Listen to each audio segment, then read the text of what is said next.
तो हेलो दोस्तों। स्वागत है आपका विज्ञान वृक्ष के ऑनलाइन प्लेटफॉर्म के ऊपर। तो आज हमारे साथ यहाँ पर है अंशुल तंबोली जी। इन्होंने AIR 72 JRF में अपनी हासिल की है अपनी मेहनत से और अपनी कंसिस्टेंसी के साथ। तो सबसे पहले तो हम आपको कॉन्ग्रेचुलेट करना चाहेंगे अंशुल जी। और सबसे पहला मेरा क्वेश्चन यही रहेगा आपसे कि कैसा लग रहा है AIR 72 लाकर। हाँ सर, बहुत अच्छा लग रहा है। सबसे पहले तो सर मैं विज्ञान वृक्ष का बहुत बहुत धन्यवाद बोलना चाहूँगा कि जिसने मुझे इतनी हेल्प करी। तो बहुत अच्छा लग रहा है सर अभी। चलिए ठीक है अंशुल जी, तो हम स्टार्ट करते हैं सबसे पहले क्वेश्चन से कि आप थोड़ा सा अपना बेसिक इंट्रोडक्शन दे दीजिए कि आप मतलब UG कहाँ से थी, आपकी PG कहाँ से थी और आपकी जर्नी किस तरह से रही है। तो मैं बेसिकली भीलवाड़ा राजस्थान से बिलोंग करता हूँ। मेरा जो एमएससी है वो 2022 में पास आउट हुआ था। और 22 में मैंने प्रिपरेशन स्टार्ट कर दिया था। Basic inorganic chemistry, organic physical मैंने स्टार्ट करा था। देन 2023 के अंदर मैं उदयपुर में जो पेस्टिसाइड इंडस्ट्री है मैं वहाँ जॉब करने के लिए चला गया था। फिर देन मुझे सडनली रियलाइज़ हुआ कि नहीं, मुझे केमिस्ट्री से जो है मैं दूर होता जा रहा हूँ। तो केमिस्ट्री से काफ़ी लगाव भी है। तो फिर मैंने वापस से अपना प्रिपरेशन रीस्टार्ट करा। और थोड़ा लेट इसलिए हो गया क्योंकि 2022 से 2026 2025 के अंदर नेट जेआरएफ क्वालिफाई करना है, इसलिए डिले हो गया। क्योंकि मैं एज ए एक्टर भी, हम लोग थिएटर में काफ़ी एक्टिविटी कर चुके हैं। तो यहाँ रीजनल और जो जयपुर लेवल पे है, राजस्थान लेवल पे भी हमने काफ़ी परफॉर्मेंस करे हैं। तो मैं कल्चरल एक्टिविटी में भी काफ़ी पार्टिसिपेट करता था। और फिर मुझे कहा कि नहीं, अब मुझे लगा कि अब मुझे कुर्सी की पट्टी बांध लेनी चाहिए और मुझे फुल फोकस होके और जेआरएफ क्वालिफाई करने के लिए ही मुझे अपना डेडिकेशन दिखाना चाहिए। देन फिर मुझे पता चला कि रिपीटर्स बैच जो है वो विज्ञान वृक्ष ने लॉन्च किया है प्लेटफॉर्म ने। तो फिर मैंने रिपीटर्स बैच ज्वाइन करा। तो रिपीटर्स बैच ने काफ़ी मेरी हेल्प करी। जो भी मेरे डाउट्स थे, जहाँ मैं स्टक कर रहा था, लाइक जून 2024 में जो मेरा स्कोर में एक या दो क्वेश्चन से जो मैं मिस कर गया था एलएस, तो वो सारी जो मेरी वीकनेस थी, जो भी मेरे वीक पॉइंट्स थे, उन पर मैंने वापस वर्क करा। और अ, सर से फिजिकल केमिस्ट्री, ऑर्गेनिक इनऑर्गेनिक सब पढ़ा। तो उसके बाद फिर मुझे कॉन्फिडेंस आ गया था कि मेरा क्वालिफाई हो जाएगा। तो और लिटरली मैं बहुत ही हैप्पी हूँ कि मेरा ये क्वालिफाई हो गया। और इसी के साथ साथ मैंने कुछ रेफरेंस बुक्स भी मैंने देखी थी। जैसे अटकिंस हो गई, एक हमारे ही रीजनल प्रोफेसर की बुक है metal complexes synthesis, doctor Saurabh Singh की। तो वो भी काफ़ी अच्छी बुक है। उसमें से एवरी टाइम उसमें से 10 to 15 मार्क्स, 20 मार्क्स तक की जो कोऑर्डिनेशन कंपाउंड और ऑर्गेनोमेट्रिक है वो आती है। तो बेसिकली मुझे तो जो प्रवीण सर थे, मुझे क्वांटम से बड़ा डर लगता था। तो क्वांटम प्रवीण सर से पढ़ने के बाद तो फिर ऐसा हो गया कि हाँ, अब मैं अटेम्प्ट कर लूँगा। और finally I did it. Thank you okay. विज्ञान प्लेटफॉर्म। चलिए बहुत अच्छा लगा आपसे ये बात सुनकर कि हम कहीं ना कहीं आपकी हेल्प कर पाए इस चीज़ में। तो मेरा अगला क्वेश्चन आपसे ये है कि जैसे आपने बताया कि आपने BSc और MSc एक रीजनल इंस्टीट्यूट से ही की थी, कोई IIT या NIT जैसे प्रेस्टीज इंस्टीट्यूट से नहीं की थी। जनरली लोगों के मन में ये मिथ रहता है कि जो बच्चे IIT या NIT से होते हैं वो ही कहीं ना कहीं CSR नेट को निकालते हैं। रीजनल इंस्टीट्यूट के बच्चे कहीं ना कहीं उस चीज में मुश्किल होती है उनको निकालने में। तो आपको क्या लगता है कि आपने जैसे रीजनल इंस्टीट्यूट से ही पढ़कर उस चीज से निकाला, तो क्या आपको लगता है कि नहीं IIT NIT के बच्चे ही निकालते हैं, बाकियों के लिए थोड़ा इम्पॉसिबल टास्क हो जाता है? नहीं सर, थोड़ा थोड़ा टफ हो सकता है। क्योंकि हमें वो एटमॉस्फेयर नहीं मिल पाता है रीजनल कॉलेज के अंदर कि हम नेट जैसे एक सेंट्रल लेवल के एग्जाम को हम लोग क्वालिफाई करें। मैं अपना बताना चाहूँगा सर, मुझे एमएससी थर्ड सेमेस्टर में आके पता चला था कि नेट एग्जाम होता है। मुझे आईआईटी जेम के बारे में भी नहीं पता था। जब मेरा बीएससी कंप्लीट हो गया था तो मैंने डायरेक्ट एडमिशन ले लिया था कि मुझे एमएससी करना है केमिस्ट्री से रीजनल कॉलेज में। तो मुझे आईआईटी जेम का भी नहीं पता था। पर सडनली मैं मिला और आई एम वेरी लकी कि मैं जिन प्रोफेसर से मिला, सौरभ सर से, उन्होंने मुझे गाइड करा कि आप नेट करो, नेट के लिए आप तैयारी करो और आपका हो जाएगा। और धीरे धीरे वो जर्नी बढ़ती गई और वो जर्नी में जुड़ते गए और जुड़ते जुड़ते आज यहाँ तक आ गए। और ऐसा चलिए। कोई कुछ नहीं होता कि रीजनल लेवल से नहीं निकाल सकते हैं। बस हमारा दृढ़ संकल्प होना चाहिए, तो हम निकाल सकते हैं। जी बिल्कुल सही बात कह रहे हैं अंशुल जी कि जरूरी नहीं है आप किस इंस्टीट्यूट से पढ़े हुए हो। हाँ, आईआईटीज एंड आईआईटीज में ये बात होती है कि जो कॉलेज प्रोफेसर्स होते हैं वही कहीं ना कहीं नेट या फिर गेट क्वालिफाइड होते हैं। तो वो कहीं ना कहीं आपको मोटिवेट करते हैं कि आप भी नेट निकालिए, आप भी गेट के लिए थोड़ा सा पढ़ाई करिए। और वो भी कहीं ना कहीं उस चीज को पढ़ाते हैं थोड़ा बहुत कि आप नेट और गेट के लेवल के हो जाएं। वो चीज शायद रीजनल इंस्टीट्यूट में थोड़ी कम होती है, लेकिन अगर आप खुद करना चाहें कोई चीज तो आई थिंक कोई प्रोफेसर या कोई भी आपकी जरूरत नहीं है किसी को भी, आप अकेले भी ये चीज को कर सकते हैं। चलिए, तो मेरा अगला क्वेश्चन आपसे ये है कि जैसे आपने बताया आईआईटी जैम की प्रिपरेशन तो आपने करी ही नहीं क्योंकि आपको पता भी नहीं था आईआईटी जैम के बारे में। तो जैसे मैं अपना भी बताऊं तो मुझे भी आईआईटी जैम के बारे में लास्ट ईयर ही पता चला था अपने, जब मैं बीएससी थर्ड ईयर में था। तो मैंने भी एक साल में जितनी हो सकती थी उतनी प्रिपरेशन की थी उस टाइम पे। पर जैसे आपको पता ही नहीं था, तो आपके लिए तो एक बिल्कुल चैलेंज था कि बिल्कुल मुझे स्टार्ट से ही स्टार्ट करना है, हर चीज को बेसिक से लेकर एडवांस तक पढ़ना है। तो आपको क्या चैलेंजेस लगे कि मेरे को फेस करने पड़े, या फिर किस तरह की प्रॉब्लम्स आपको लगी कि हाँ मेरे को देखने के लिए मिली? सर सबसे पहले तो मैं जो हूँ मैं हिंदी मीडियम से मैंने 11th-12th करा था और मेरा बीएससी भी जो है हिंदी मीडियम से ही हुआ था। तो सबसे पहला चैलेंज तो ये था कि एमएससी में आने के बाद मुझे सारी बुक्स, सारे नोट्स जो है इंग्लिश में पढ़ने थे। तो ये मेरे लिए सबसे बड़ा चैलेंज था कि मुझे हिंदी से इंग्लिश में अपने आप को ढालना था। फिर धीरे-धीरे मुझे लगा कि हाँ, इस टर्मिनोलॉजी को ऐसे ये प्रोनंशिएट करते हैं, ऐसे ये टर्मिनोलॉजी होती है। धीरे-धीरे केमिस्ट्री से लगाव जुड़ता गया। तो फिर हाँ, मेरे लिए बड़ा टफ था कि क्योंकि बीएससी तक जो था मतलब इतना केमिस्ट्री पे कमांड स्ट्रांग नहीं था मेरा। और एमएससी में भी हम लोग जैसे मैंने बताया कि मैं थर्ड सेमेस्टर में आने के बाद मुझे पता चला। तो जनरली रीजनल कॉलेज में यही होता है कि हम लोग 2 दिन 3 दिन पहले पढ़ते हैं और एमएससी पास आउट हो जाते हैं। तो मुझे भी काफ़ी हर्ट हुआ कि हम लोग मास्टर्स कर रहे हैं और हमें एक्चुअल में मास्टर्स हम बन रहे हैं ही नहीं बन रहे हैं। केवल यहाँ हम डिग्री ले रहे हैं। तो अब मुझे लगता है मैं फुल्ली सैटिस्फाइड हूँ कि हाँ, मेरा नेट हो गया। अब मुझे उतनी केमिस्ट्री आती है कि जितनी मुझे आनी चाहिए थी। मेरा अगला क्वेश्चन आपसे अंशुल जी ये रहेगा कि आपने बताया जैसे कि एमएससी थर्ड सेमेस्टर में ही आपको पता चला सीएसआर नेट एग्जाम के बारे में।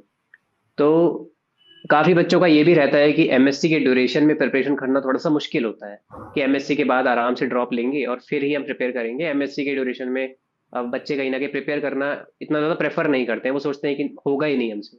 तो क्या आपको लगता है कि एमएससी के ड्यूरेशन में प्रिपरेशन नहीं होती है? सर अगर हमें प्रॉपर गाइडेंस मिले और हमें हमारा फ्लो चार्ट पता हो कि हमें कैसे प्रिपरेशन करना है और कैसे गोल को अचीव करना है, तो सर डेफिनेटली सर मेरा भी मानना है कि मैंने काफ़ी लेट प्रिपरेशन स्टार्ट करा था। तो मैं तो अगर एज ए स्टूडेंट अगर मैं किसी को सजेस्ट करूँगा तो एमएससी फर्स्ट सेमेस्टर से ही हमें नेट का प्रिपरेशन स्टार्ट कर देना चाहिए। और वो हो सकता है क्योंकि अगर हम नेट का पढ़ेंगे तो हमारा एमएससी ऑटोमेटिकली हम अच्छा स्कोर करके पास हो सकते हैं। जी, बिल्कुल सही बात कह रहे हैं अंशुल कि अगर आप एमएससी से स्टार्ट कर देते हैं तो कहीं ना कहीं आपका नेट का सिलेबस तो हो ही रहा है, और आप अपने एमएससी में भी तो वही चीजें पढ़ने वाले हैं जो नेट में आती है। तो वो भी आपकी कवर होती हुई चली जाती है। चलिए, तो मेरा अगला क्वेश्चन आपसे ये है कि जब प्रिपरेशन करता है एक स्टूडेंट, तो फिजिकल, इनऑर्गेनिक और ऑर्गेनिक तीन डोमेन्स को लेकर चलता है वो। लेकिन कहीं ना कहीं कोई एक चीज उसकी वीक हो ही जाती है, या तो वो फिजिकल से डरता है या तो वो ऑर्गेनिक से डरता है। जनरली इनऑर्गेनिक सब लोग कर लेते हैं, बहुत कम ऐसा होता है जहां इनऑर्गेनिक से कोई डरता हो और फिजिकल और ऑर्गेनिक कर लेते हो। तो हम भी कहते हैं कि दो डोमेन्स तो एटलीस्ट कर ही लो पूरी तरह से, और थर्ड डोमेन को आप चाहे तो 40-50% भी करके चले जाए तो आपका काम चल जाता है। तो क्या आपने भी तीनों डोमेन्स को पूरा किया था, या फिर आपका भी कुछ चीज वीक थी, और अगर थी तो उसको आपने किस तरीके से ठीक किया? सर जब मैंने जैसा मेरा 2024 में जब मैंने मिस कर दिया था, तो उस टाइम सर मैंने केवल 2 ही डोमेन लिए थे। एक मैंने इनऑर्गेनिक लिया था और एक मैंने ऑर्गेनिक लिया था। तो ओके। अ, हालाँकि सर मैं मेरा बीएससी मैथमेटिक्स रहा था, पर फिर भी मेरे को थोड़ा फिज़िकल से डर लगता था। क्योंकि एक जो अच्छा गाइड है, फिज़िकल केमिस्ट्री सर मतलब मुझे लगा मैंने जहाँ-जहाँ से भी पढ़ा ऑनलाइन, वहाँ से मुझे कम ही समझ में आया इसलिए मैंने 2024 तक फिज़िकल को थोड़ा अवॉइड ही करा। पर जब मुझे लगा जब मैंने पहली बार जब मैंने प्रवीण सर को पढ़ाते हुए देखा, तो उसके बाद मुझे लगा नहीं फिज़िकल इंटरेस्टिंग है। तो फिर मैंने फिज़िकल पढ़ना स्टार्ट करा और फिर बाद में अभी वाला जो अटेम्प्ट था, उसके अंदर भी मैंने फिज़िकल को ज़्यादा फ़ोकस करा और इनऑर्गेनिक तो एज़ यूजुअल हमको पढ़ना ही होता है। और ऑर्गेनिक में मैंने सर कुछ जैसे बेसिक चैप्टर होते हैं, जैसे जीओसी हो गया, इंटरमीडिएट्स हो गया और हमारा रिएजेंट्स हो गया और पेरिसाइक्लिक हो गया, फोटोकेमिस्ट्री हो गया और हमारा स्टीरियोकेमिस्ट्री हो गया। ये चैप्टर्स मैंने लिए थे। एनएमआर वाला जो आपने पढ़ाया था, वो वाला काफ़ी अच्छे से समझ में आया था। तो ये मैंने 5, 6, 7 टॉपिक मैंने ऑर्गेनिक के टारगेट कर लिए थे कि इनसे अगर कोई क्वेश्चन आता है तो वो मुझे करना ही करना है। तो जैसे कि अंशुल बता रहे हैं कि उन्होंने फिजिकल को पहले अवॉइड ही किया था, और जनरली बच्चे ऐसा करते हैं कि अगर फिजिकल उनकी वीक होती है क्योंकि कैलकुलेशन बहुत ज्यादा होती है, फॉर्मूला बहुत सारे होते हैं, बहुत सारी चीजों में याद करना भी होता है कई बार, तो इसीलिए बच्चे कैलकुलेशन पार्ट को छोड़ने की अवॉइड करते हैं कि फिजिकल छोड़ देते हैं। पर फिजिकल जब रियलिटी चेक देती है कि कहीं ना कहीं फिजिकल ही होती है जो आपको मेन स्कोर कराती है, क्योंकि ऑर्गेनिक आप चाहे कितनी ही पढ़ लीजिए, कहीं ना कहीं आपको एक बार को धोखा दे ही देगी। अगर वो टफ बिल्कुल आ सर। गई तो मतलब आप सिर्फ इनऑर्गेनिक के सहारे रह जाते हैं और उसके बाद फिर कुछ नहीं बचता है।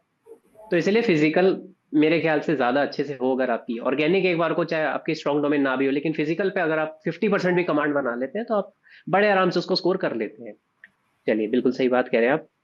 तो मेरा अगला क्वेश्चन आपसे ये है कि जब आप एग्जाम की तैयारी करते हैं और एग्जाम तैयार कर लेते हैं, आप डोमेन भी पढ़ लिया आपने, अब आती है बात कि पेपर को अटेम्प्ट करना कैसे सीखें। तो क्या टेस्ट सीरीज या फिर मॉक टेस्ट जो होते हैं, क्या वो यहाँ पर कहीं पर कुछ हेल्प करते हैं, या फिर जरूरी नहीं है, मॉक टेस्ट को छोड़ भी सकते नहीं सर, हमें मॉक टेस्ट तो बिल्कुल भी नहीं छोड़ने चाहिए, क्योंकि मॉक टेस्ट ही है जो हमारा इवैल्यूएशन करते हैं कि हम उस टाइम कितने पानी में, हमने जो पढ़ा है क्या हम अटेम्प्ट कर पा रहे हैं नहीं कर पा रहे हैं, क्या हम उन क्वेश्चंस को अप्रोच कर पा रहे हैं नहीं कर पा रहे हैं, जो नए क्वेश्चंस हैं उन्हें हमें कैसे डील करना है।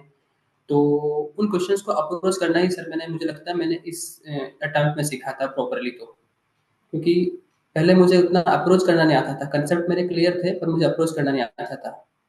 तो पर इस अटेम्प्ट में मुझे लगा कि हाँ अब मुझे अप्रोच करना आ गया है, और टाइम मैनेजमेंट करना कैसे, हमें हमारा पार्ट कौन सा स्ट्रॉन्ग है, पहले वो क्वेश्चंस करने हैं, फिर जो थोड़े मॉडरेट क्वेश्चन है वो करने हैं, तो उसको फिर मैनेज करना थोड़ा ईजी रहा है इसका।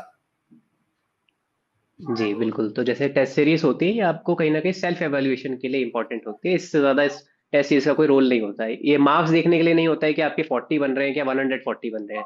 ये जस्ट ये है कि आपको पता होना चाहिए कि आप क्या सिलेक्शन ठीक से कर पा रहे हो, क्या 3 घंटे में आप क्वेश्चन को अप्रोच कर पा रहे हो, क्या आप तीनों पार्ट्स को ठीक से लेकर जा पा रहे हो। बस इन चीजों को देखने के लिए आप जनरल टेस्ट सीरीज करिए। आई थिंक आप 4 से 5 हेल्दी अटेम्प्ट होते हैं जिसको आप करिए अगर टेस्ट सीरीज को, तो आपके बहुत है। ओवर अटेम्प्टिंग भी जरूरत नहीं है कि 10-12 टेस्ट सीरीज कर ली, मुझे नहीं लगता उससे ज्यादा जरूरत है। 5 अगर आप प्रॉपर तरीके से कर रहे हैं तो 5 भी बहुत ज्यादा है। चलिए, तो मेरा अगला क्वेश्चन आपसे ये है कि रिवीजन जो होती है, आपने पूरा सिलेबस पढ़ लिया, आपने टेस्ट वगैरह लगाया, उससे पहले आता है मेन बात कि रिवीजन किस तरीके से की जाए। आपको क्या लगता है कि कितनी बार आपने रिवीजन की थी कि आप सब चीजों को एक जगह पर इकट्ठा कर पाए, आपके दिमाग में सारी चीजें याद रह गई। सर सबसे पहले तो मैंने जो जो हमारे चैप्टर्स थे उसके मैंने शॉर्ट नोट्स बनाए थे। हर एक चैप्टर को मैंने एक पेपर पे उतार लिया था कि बस मुझे इस चैप्टर का ये पूरा एक पेज ही पढ़ना है, इसके अलावा मेरे को नहीं पढ़ना है। और उसको पढ़ते पढ़ते फिर मैं वहीं से क्वेश्चंस जो पीवाईक्यू थे वो भी दिमाग में मैं उनको मेमोराइज करता था कि हाँ ये ऐसे इसका फॉर्मूला यहाँ यूज करना है, या ये रिएक्शन ऐसे गो थ्रू होगा। तो मैंने सारा वो एक 10-12 पन्नों में मैंने वो लिख लिया, एक जैसे एक हमारा फिजिकल हो गया या ऑर्गेनिक का डोमेन हो गया उसके अंदर। फिर सर उनको मैंने करीब करीब, मैंने जब एग्जाम था उससे पहले मैंने उनको 3 to 4 टाइम्स एटलीस्ट मैंने उनको रिवाइज करा था। और फिर लास्ट में बस मैंने उन्हीं शीट्स को पढ़ा था एक दिन 2 दिन पहले। ओके। तो जैसे आप बता रहे हैं कि रिवीजन करने का सबसे बेस्ट तरीका आपने शॉर्ट नोट्स की तरह चुना, कि आपने शॉर्ट नोट्स बना लिए और शॉर्ट नोट्स से कहीं ना कहीं आपको बहुत ज़्यादा हेल्प मिली।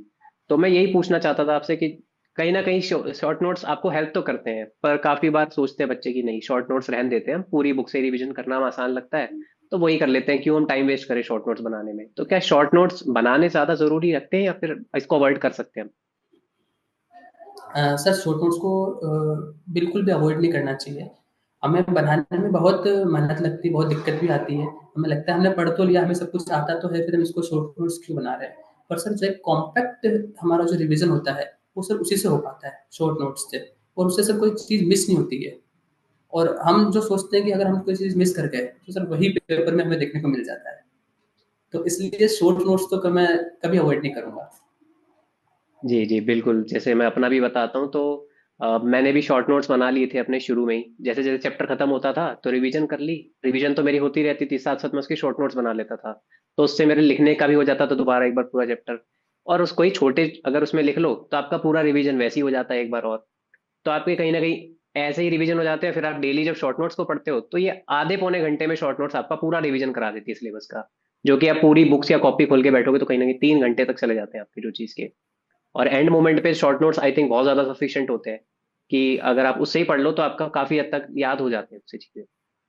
तो ठीक है अंशुल जी, अगला क्वेश्चन मेरा आपसे ये है कि जैसे आप पेपर आप अटेम्प्ट करने गए, आपने टेस्ट सीरीज भी दे दी, आपने रिवीजन भी कर लिया, आपने शॉर्ट नोट्स वगैरह सब कुछ कर लिया।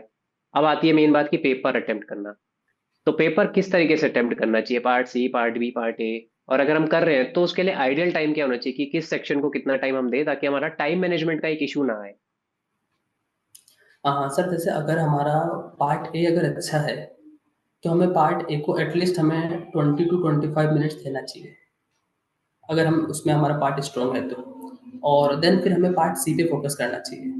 वहाँ पे हमें ऑलमोस्ट लाइक 10 to 15 क्वेश्चन हमारे श्योर श्योर जो हो रहे हैं, उन्हें हमें फटाफट कर लेना चाहिए। उसके लिए ऑलमोस्ट मैंने जो स्ट्रेटेजी अपनाई थी, वो ये थी कि मैंने 1 घंटा पार्ट सी को दिया था, फिर मैंने पार्ट बी में जंप करा। तो पार्ट बी के अंदर जो है, फिर मैंने ऑलमोस्ट 35 या 40 मिनट्स मैंने वहाँ अपने कंज्यूम किए, क्वेश्चन अटेम्प्ट करे। फिर मैं वापस पार्ट सी सी में गया कि अब मुझे जो स्कोर करना है, जो मेरे को, कि मैं पार्ट सी से जो है मैं और मार्क्स गेन कर सकता हूँ। तो फिर मैंने उनको अटेम्प्ट करा। फिर जो मेरे पास टाइम बचा रिमेनिंग, वो रिमेनिंग टाइम मैंने पार्ट बी को वापस दिया, कि अब जो रिमेनिंग क्वेश्चन है पार्ट बी के, फिर उनको करता हूँ। तो ये स्ट्रेटजी मुझे काम करी। आई नो कि ये स्ट्रेटजी थोड़ी सी हटके है, पर हाँ, मेरे लिए ये एकदम फ्रूटफुल रही। ओके। तो हाँ, जैसे कि मैं भी बताता हूँ, अब जब भी कोई मुझसे पूछता है तो मैं तो यही कहता हूँ कि भाई पहले, सबसे पहले आप पार्ट सी को कर लो। पार्ट ए भले ही आपको आता है नहीं आता है, उसको फिलहाल छोड़ो, पहले पार्ट सी को पकड़ो। 1 घंटा 1.5 घंटा आपका अगर उसमें आप ले जा रहे हो, 1.5 घंटा या पौने 2 घंटे, उसमें आप क्वेश्चन सेलेक्ट करके फटाफट सारा अटेम्प्ट कर लो। उसके बाद आप जंप कर जाओ पार्ट बी की तरफ।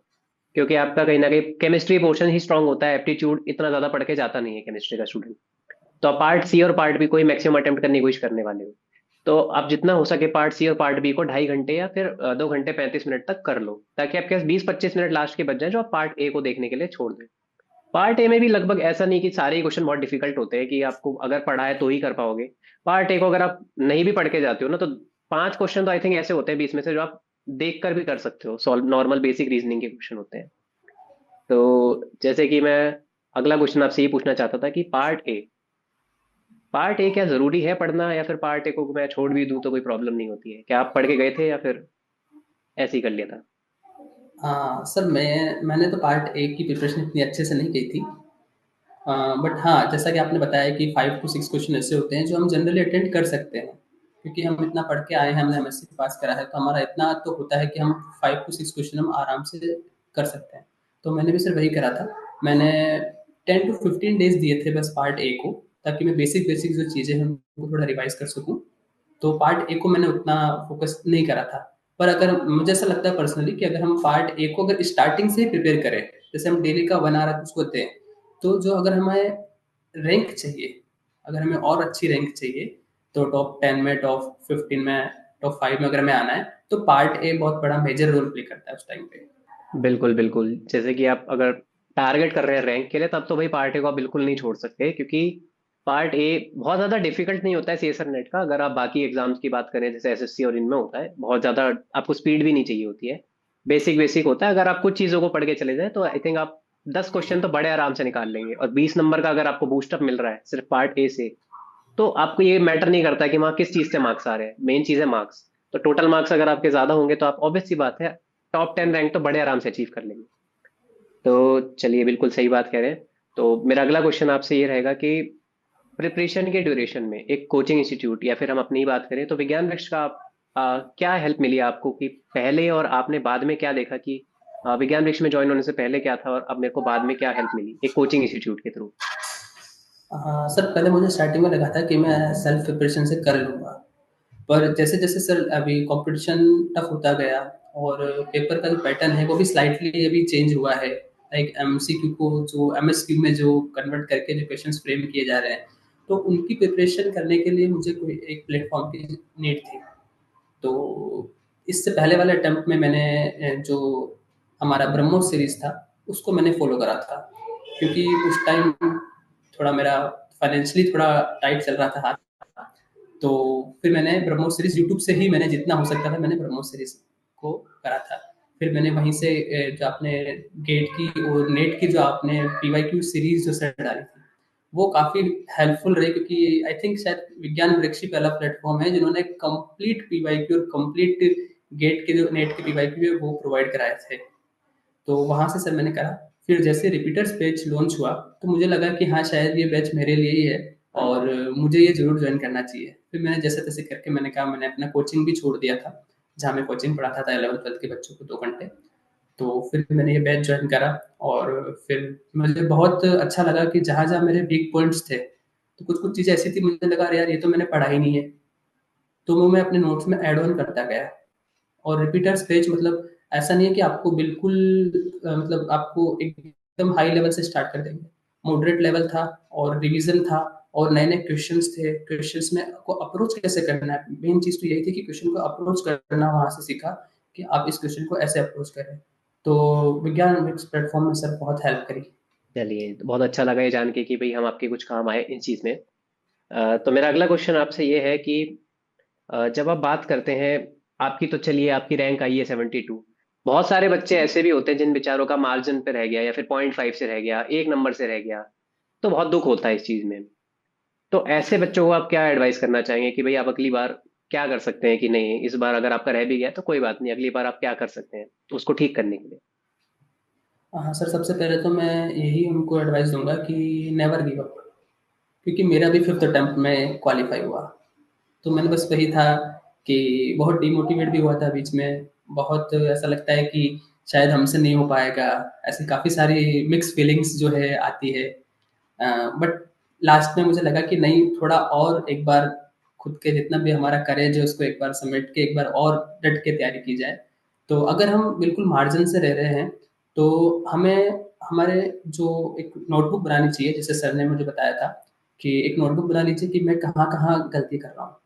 ये मेरी मिस्टेक्स है, ये यहाँ मुझे कंसेप्ट में दिक्कत आ रही है या यहाँ मुझे अप्रोच क्वेश्चन को अप्रोच करने में दिक्कत आ रही है, तो वो आप बनाइए। तो वो नोटबुक भी मैंने बनाई थी, तो उससे मुझे काफ़ी हेल्प हुआ।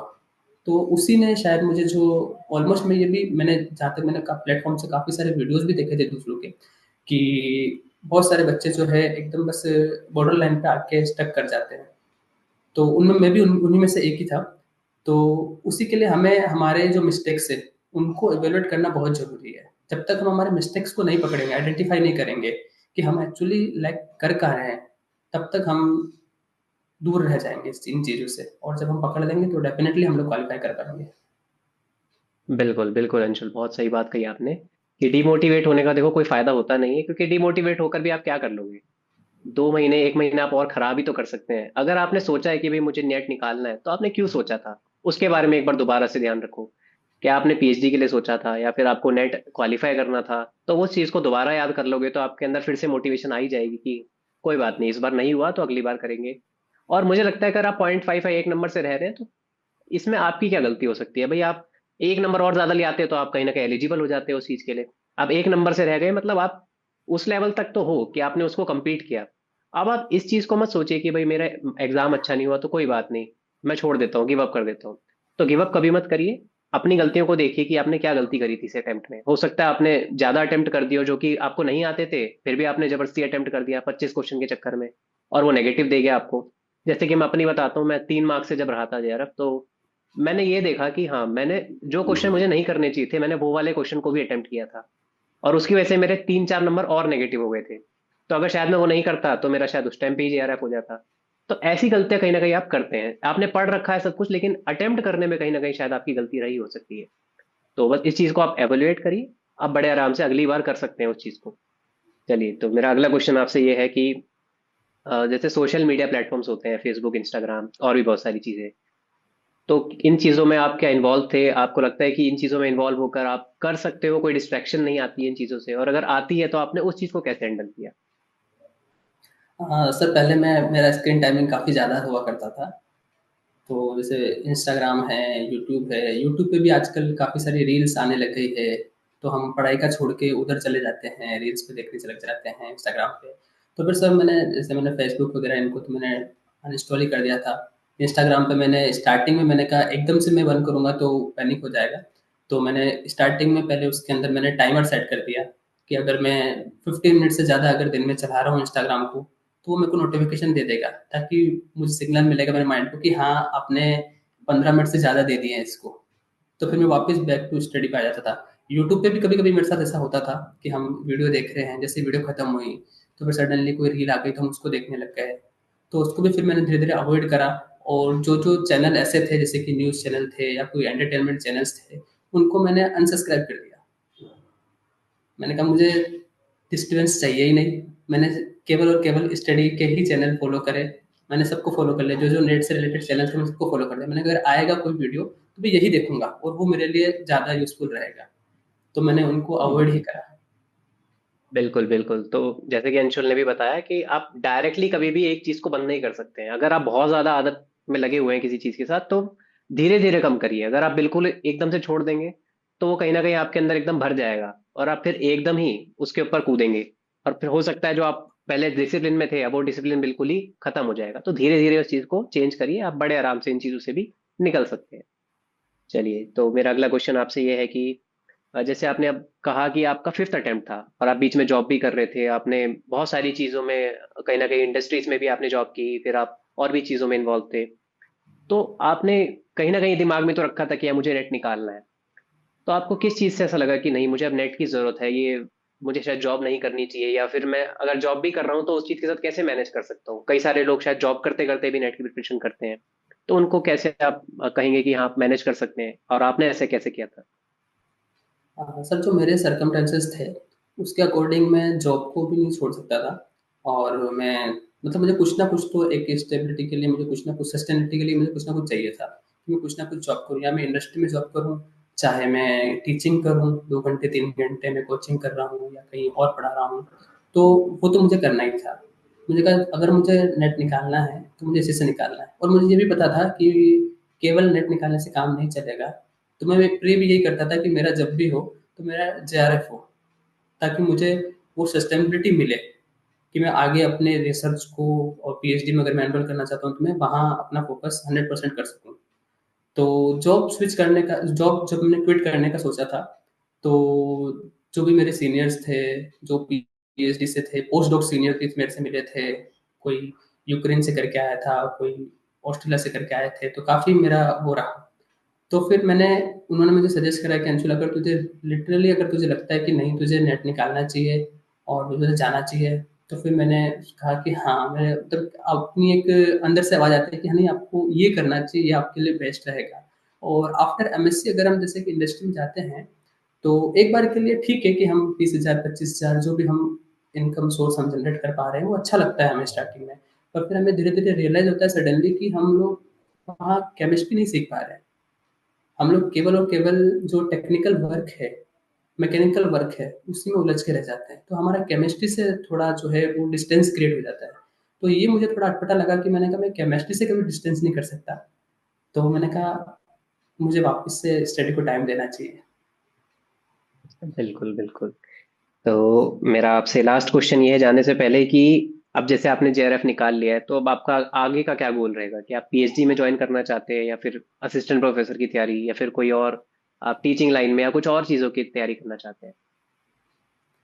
सर फर्स्ट ऑफ ऑल तो मैं पीएचडी में एनरोल करना चाहूँगा, क्योंकि मेरा रिसर्च के अंदर इंटरेस्ट अच्छा खासा है। मैं इंडस्ट्री में भी इसलिए गया था क्योंकि मुझे रिसर्च करने का अच्छा लगता था कि मैं कुछ नई चीज़ें सीखूँगा, और मुझे नया चीज़ें करना, क्योंकि जैसे मैंने बताया था कि हम लोग थिएटर में भी थे, तो आर्टिस्ट को नई-नई चीज़ें करना पसंद होती है। तो मुझे लगता है कि मेरे को रिसर्च में आगे जाना चाहिए, और टीचिंग भी मुझे पढ़ाना अच्छा लगता है। तो मैं साइमल्टेनियसली इन दोनों चीज़ों को चलाना चाहूँगा कि मैं प्रिपरेशन भी कंटिन्यू रखूँगा आगे, और मैं रिसर्च ओरिएंटेड भी रहूँगा। ओके। तो अब लास्ट एक बात बोल दीजिए भाई, आप जो बाकी आपको देख रहे हैं, जितने भी आपके जूनियर्स हैं या फिर जो भी अब आगे एस्पायरेंट्स हैं, तो आप उनके लिए क्या एक फाइनल एडवाइस देना चाहेंगे कि हाँ ये चीज़ आपके लिए एक फाइनल एडवाइस होगी? तो मेरी सभी स्टूडेंट्स से और जो साथी है जर्नी के, उनसे यही एडवाइस रहेगी कि आप सबसे पहले तो क्विट करने का ना सोचें। पेशेंसली अपना पेशेंस बनाए रखें कि आप अगर यहाँ तक आए हैं, बॉर्डर लाइन तक आए हैं, तो आप बिल्कुल पार करेंगे, और आप डेफ़िनेटली उस मुकाम तक पहुँचेंगे जिसके आप हकदार हैं। और सेकंड एडवाइस मेरी ये रहेगी कि आप जहाँ से भी पढ़ें, आप उस टीचर के ऊपर पूरा फ़ेथ रखें कि वो टीचर आपको अच्छा पढ़ा रहा है, और आपको जहाँ से समझ में आता है, आप वहाँ से पढ़ें। और आप ऐसा नहीं है कि आप रेफ़रेंस बुक के पीछे भागे, कि नहीं मुझे तो रेफ़रेंस बुक के क्वेश्चंस नहीं करे तो मेरा नहीं होगा, ऐसा कुछ नहीं होता है। मैंने कोई ज़्यादा रेफ़रेंस बुक नहीं पढ़ी, 1-2 रेफ़रेंस बुक थी, उसमें से भी मैंने बहुत चुनिंदा टॉपिक मैंने पढ़े थे। तो वो मुझे काफ़ी हेल्पफुल रहा। और आजकल तो यूट्यूब पे इतना सारा फ्री कंटेंट है और इतने रीज़नेबल अमाउंट में कोर्सेज़ जो प्रोवाइड हो रहे हैं, तो हम चाहें तो कुछ भी कर सकते हैं, मुमकिन है। मुश्किल है पर मुमकिन है। चलिए, बहुत बढ़िया बात आपने कही। सब एस्पिरेंट्स ने आई थिंक आपकी बात को सुन के काफी मोटिवेशन लिया होगा कि हाँ, अगर ये कर सकते हैं तो हम भी कर सकते हैं। तो अब हम यहाँ से आपसे इजाजत लेंगे। आई होप आप जो भी करेंगे अपनी लाइफ में बहुत अच्छा करेंगे, तो आपको हम यहाँ पर विश करते हैं बेस्ट ऑफ लक पूरी विज्ञान वृक्ष की टीम की तरफ से। तो ये थे हमारे साथ अंशुल तंबोली जी, जिन्होंने जेआरएफ में ऑल इंडिया रैंक 72 हासिल करी। तो आज के इंटरव्यू के लिए इतना ही था। अब हम मिलेंगे यहाँ पर नेक्स्ट वीडियो में। तो आई होप आपको वीडियो पसंद आई होगी। अगर वीडियो पसंद आई है तो आप लाइक करिए वीडियो को और चैनल को सब्सक्राइब करिए। और जैसे कि आपने इनके साथ सुनी, काफ़ी सारी वैल्यूएबल बातें आपको शेयर करी इन्होंने। इसी तरीके से हम यहाँ पर और भी टॉपर्स के साथ बात करेंगे, उनके भी यहाँ पर वैल्यूएबल एडवाइसेस को आपके साथ शेयर करेंगे। चलिए, तो इस वीडियो में बस इतना ही।